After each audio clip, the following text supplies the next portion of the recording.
关注总舵主，啥菜你都会煮。油豆腐怎样做才最好吃呢？不要总是只会煮着吃了。今天我分享一个非常好吃的家乡特色酿油豆腐。首先我们准备韭菜4两，洗干净之后切小备用。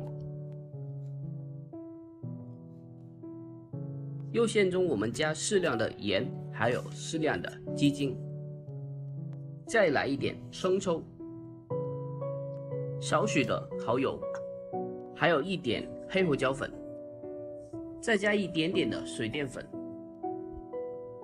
然后我们把它的一个味料抓拌均匀。下面我们把它的一个油豆腐剪开一个小洞，或者用手撕开都可以的，然后挖开，接着我们往里面塞满那个猪肉馅，就好像我这样子就可以了。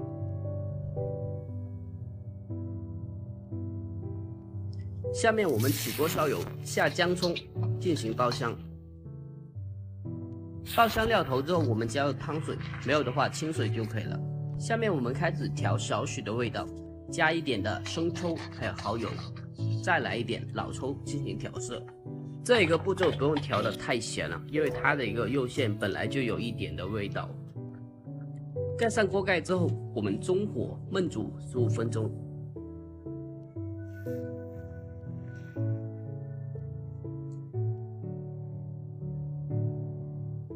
这个时候汤汁基本收干的了，我们把它的一个油豆腐装盘，剩下的汤汁我们勾一个芡啊。要是在家里的话，可以不用把那个油豆腐装盘，直接勾芡也是可以的。